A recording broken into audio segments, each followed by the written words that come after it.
So here's the question. How many of you have handed out a business card? Say, hey, if you'd like to learn more, give us a call, right?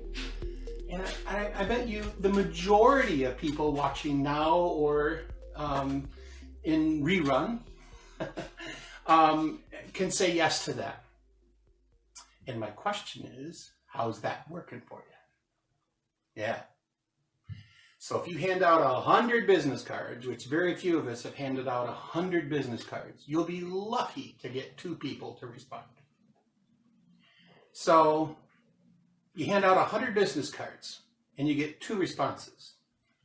But let's say that you talk to someone and you get their information. So the first way, you talk to 100 people and you get 2 responses. Now, out of those 100 people, how many of them are going to get a call back? 2. Because there was, hey, I'd like to learn more. And then you call them back if they don't get a hold of you right away. But if you talk to 100 people and get their information, how many of them are going to get a call back? 100. Yeah. Unless you don't follow through, then I can't help you with that. But we can go from 2 to 100 super fast by getting their information. Hey, the only people that really like the business card thing, maybe printers like it, right? Maybe printers like it because, hey, we get to run through more business cards. But effectiveness, yeah, how personal and, see, we need to switch this around. Remember I even said, active first. How active is that? Hey, if you want to learn more, then you call us. Yeah. Hey, I'd like to tell you about it, more about it when it's convenient for you. Impetus, onus on me to move forward and say, hey, you're really worth following up with. Because we really do want you to at least check it out for an hour. Just see if it's for you. Awesome. Okay. So that's one concept is you can hand out a business card if you get their information, right? So business cards in and of themselves are not bad, but how we use them to say, you do the work and I'll wait for you to do it. And then I'll just kind of, welcome you in the door. All right. So now we've talked about how to get out in public. Oh, that's the next thing. We need to refine this one. Where should you sing? Where should you sing to have the most opportunity to garner new members? Hey, Jackson, would you mind shutting that door just for a second? Thank you so much. Where would you sing? Because if you sing on a stage, it's going to feel like us and them, right? It's harder. There's a crevasse there. But the best places, I've had to convert it into a concept. Imagine that. And the concept is, hey Jackson, could you grab one of those business cards over here for me? I call it the street magician concept. Aha, here's my business card. So I'm going to show you a little trick here. No, don't get too crazy here because I'm not super good at it. So we'll see how it goes. But I call this the street performer concept. So ready? Watch the business card. Hey, that wasn't too bad. Let's see if I can do it again. There we go. Oh, you too can learn how to do this if you look at YouTube. So, and no, I'm not going to show you how I did it. So there's the business card, and that is that's kind of cool from here, right? That's the backwards way. You saw it now. Now I've ruined the trick, right? It's kind of cool if you see this, but it's not cool if I do it in a stadium full of people. Yeah, see, that's not cool because it's up close magic. And what we do is like up close magic. the best way to experience it is live and up close. So, here's the question, and I know there'll be a delay, but give me examples of places that you would sing familiar and approachable songs and to garner new members. Where would you sing? And go. So I know it's going to be a little bit of a delay, so I'll just kind of share another concept. How would we want to be dressed? We'd want to be dressed like everyday people, not dressed like, hey, we're part of a group and you're not part of the group. Right? Just look like everyday people. That's going to be the most effective way to be presenting yourself. So, any concepts so far? Yeah, what concepts? No, I mean, any answers? Yes. Go ahead. Kathy Mitchell said town parades. In town parades. Yeah, that could work. Now just realize it could be even better. This group that I sang in, we didn't want to be in the parade. We said, you know what we'll do? We'll go up and down and just sing for people standing on the sides waiting. And we had CDs for sale. And we would sell thousands and thousands of dollars of CDs if we weren't in the parade. Guess how many we would sell in the parade? 0, right? Us and them. But when we're right in front of them, it was really cool. They go, oh, the song you sing is on the CD. Yeah. Boom, boom, boom, boom, boom. Now, we were only a 5-man group, but had we been looking for new members, it would have been like gangbusters. Oh, yeah, I could do that. Yeah, you only have 3 notes. Right? So you have 3 notes. I mean, you could do that all day long. So, any other answers, Jackson? Yes. Pete Stevens Brown said, any restaurant after rehearsal. Any restaurant after rehearsal. Absolutely awesome idea. And here's Paul's concept about restaurants. How many songs should you sing in a restaurant? Your choices are 0, 1, 2, 3, or until people aren't clapping. The answer is 1. 1 song. Leave them wanting more. I don't care if they're swinging from the rafters.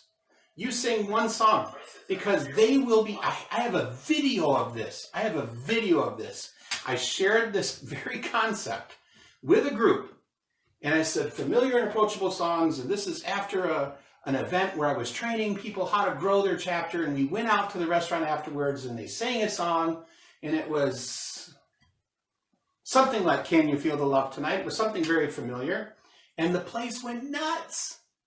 It was an Italian restaurant, and the place went crazy. It wasn't like it was a bar. It was a nice Italian restaurant.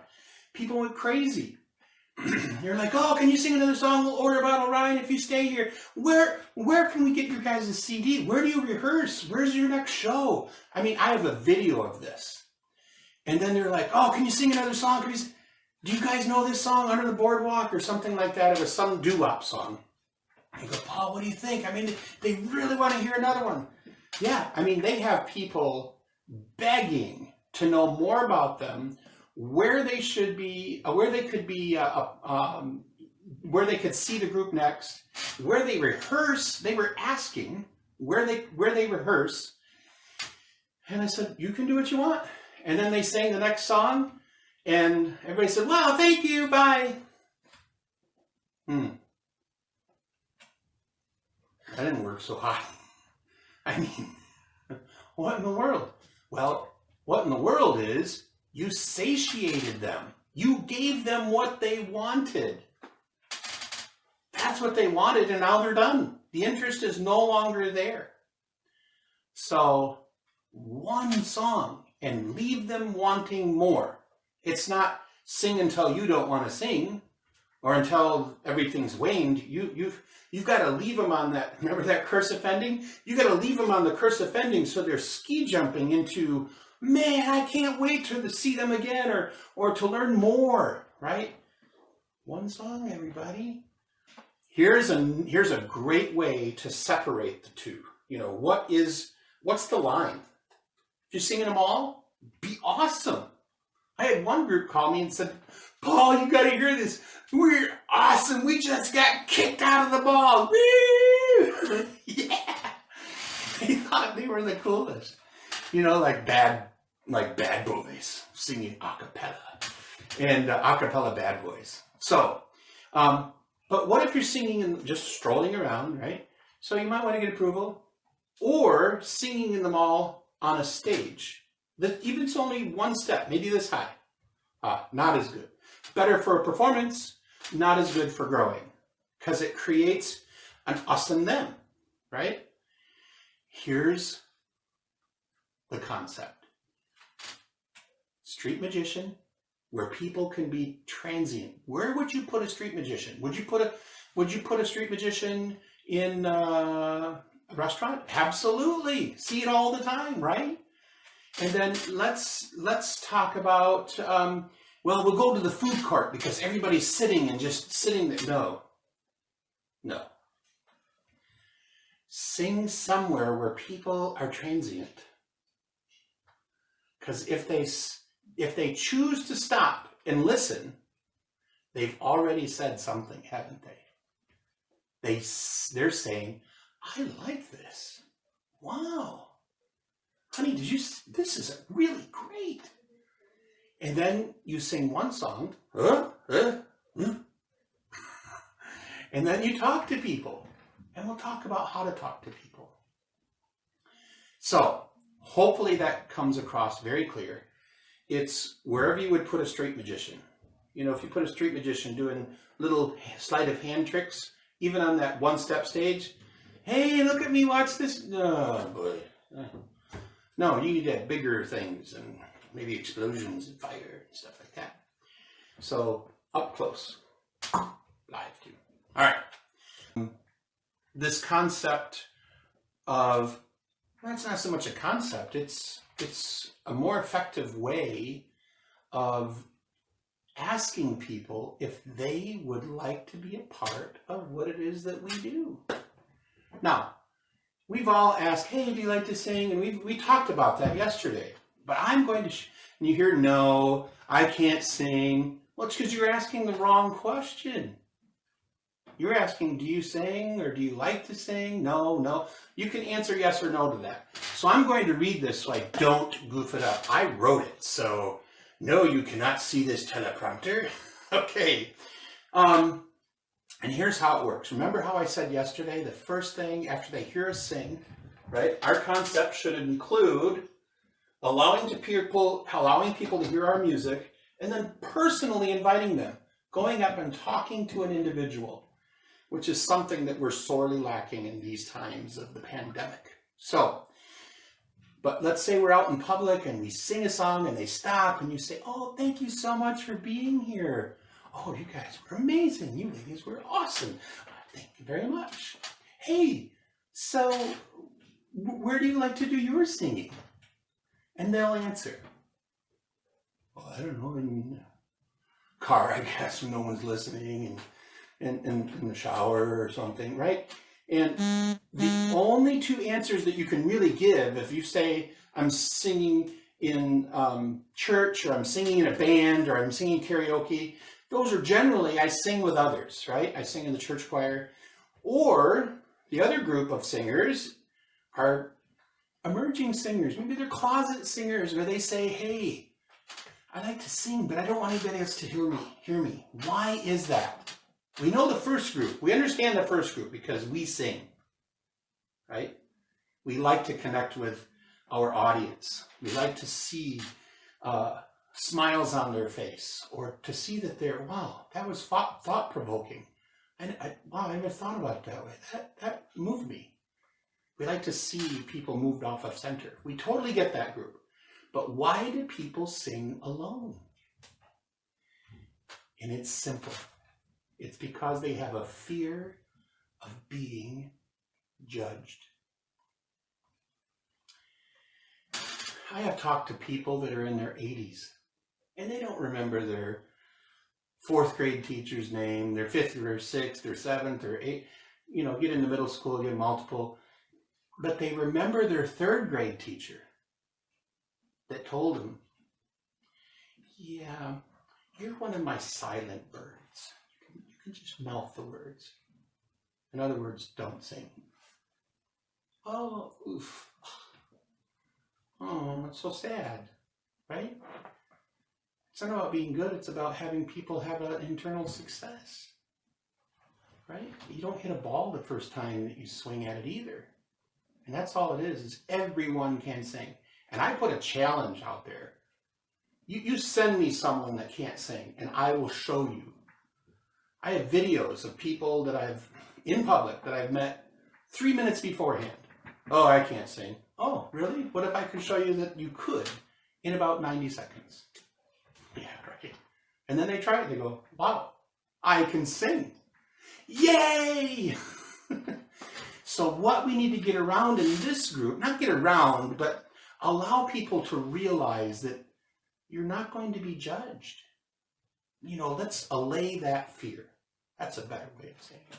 Let's allay the fear, A-L-L-A-Y, allay the fear of being judged.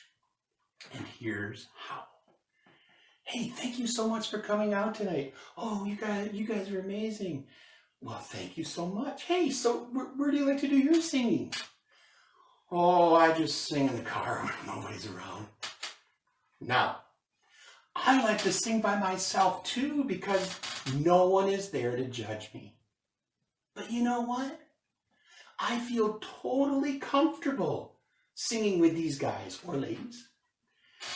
Most of us had never sung in front of audiences before joining this group, and because most of us can't read music, we get learning tracks. We're just the guys, the ladies, the people, however you want to say it, that sing around the house or in the car.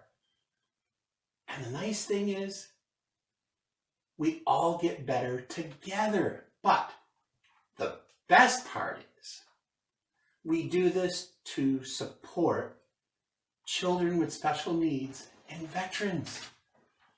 And it's so fun. Yeah. Now, after you hear that, how do you feel? We've allayed their fears. We've told them it's not about being perfect, it's about helping others. We're told them that you're going to be welcomed. We're told them that you can learn whenever and wherever you want, even in the privacy of your own home or car or anywhere else. We've told them that it's fun. And many other things too, that you don't have to be performing in front of people. Most of us have, right? It's just very welcoming. And all of that takes about 22 seconds. 22 seconds. So, yeah, this thing I wrote down, right? I mean, I've refined this. This has been, I guess you could say, field tested by thousands of people. Yeah. And let's say that they sing, oh, I sing in a band, I sing in church choir, I sing whatever, right? Wow. We would love to have your voice with us, as I'm sure we could both learn from one another. And that's it. That's it. You don't need to sell them on anything, right? We don't need anybody in the sales department, right? We need everybody in the transportation department. That's what we need. Because all you need to do is get them there. And then let the environment speak for itself. You have to sell people on singing a cappella or singing contemporary a cappella or barbershop or chorale. It doesn't matter. Or madrigals. Let the environment speak for itself. You don't have to repackage it. Just sell them on the spot, right? Just let them come out for a night. So then we go on from there. After the initial conversation, we just say, and it's so fun. I'd like to tell you more about it when it's convenient for you. Oh, I'm mindful of their time. Do you have a card?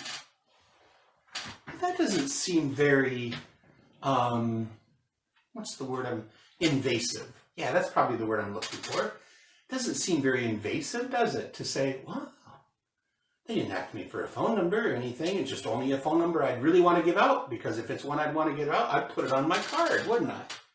And wow, look at that. They think I'm important enough that I would have a card. Wow.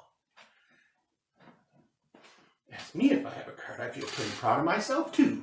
So, most people don't have a card, so why would we do that? For all the reasons I just said. Not invasive. We're trying to be polite. We do think highly of people and this individual. So, if they don't have a card, then you can say, oh, okay, what's a good number at which to reach you then? And then, here's the big part. Just have a piece of paper, you know, a little notepad, and I thought I had one on my desk. Oh, I moved it, so I can put this here. And a pen.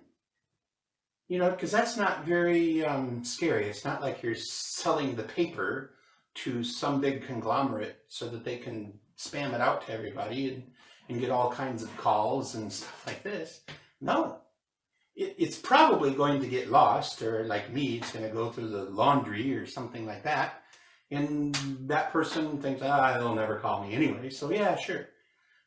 But if you put it in your phone, they're like, yeah. So try to be polite and respectful and just put it on a piece of paper, right? Awesome. All right. And then people might say, oh, you know, can't you just email it to me? You know, I would probably say one of these two things. You know, hey, I could text it to you. Where should I text it? Or you could say, email doesn't work that well for me, so what's a good evening phone number for you? Because you know what's going to happen with an email? Don't read it, and it just goes, ding. I mean, that's all the effort it takes to say no. Guess how much effort it takes to say yes? A lot more. And that's difficult. So, if they don't want to give it, then they're probably saying something. And we just move on. Don't worry about it. You know? And say, okay, well, if we can ever be of help or any of service or help someone in the community, please let us know. And then you can give them a card, right? But you really try to get their information first. Yeah? Okay. Now, before we leave that conversation, we're going to say something like, now, you got their information, you got their number. Hey, now you remember me when I call, right? I'll just say it's Paul from the acapella group. Great. I look forward to talking with you. Because now when you call, like 3, 4, 5 days later, 3 days later, and you say, hey, Jeremy, it's Paul from the acapella group. Remember me? What's Jeremy trying to do? That's right. He's trying to remember me. Jackson got it. Awesome. And he's trying to make a connection rather than to say, oh yeah, Paul, oh yeah, okay, trying to make a connection. Rather than saying, oh no, I gave it the office and, you know, I'm not a registered voter or whatever they're going to say. So now it's just a matter of making a connection. And then we can talk about what's the next thing to say. How are we doing on time, Jackson? You have a minute. I have 1 minute. So we will put everything together tomorrow and how we make that follow-up call. So I think we've got some really good concepts going here. I'm going to tell you a big secret. Maybe I'll save it till tomorrow. Yeah, I think I'm going to save it till tomorrow, Jackson. Don't satiate. Leave them wanting more. Where have I heard that before? Oh. Hey, great spending time with you this evening. I hope you found it helpful. I hope you have some new insights and you've had time to ruminate over the things that we've talked about so far, and you're starting to make connections through them all, because I hope to then put it all together. Thanks to Jackson for his technical support. I want to thank each and every one of you for watching either now. As I say, love you, buddy. Continue making music.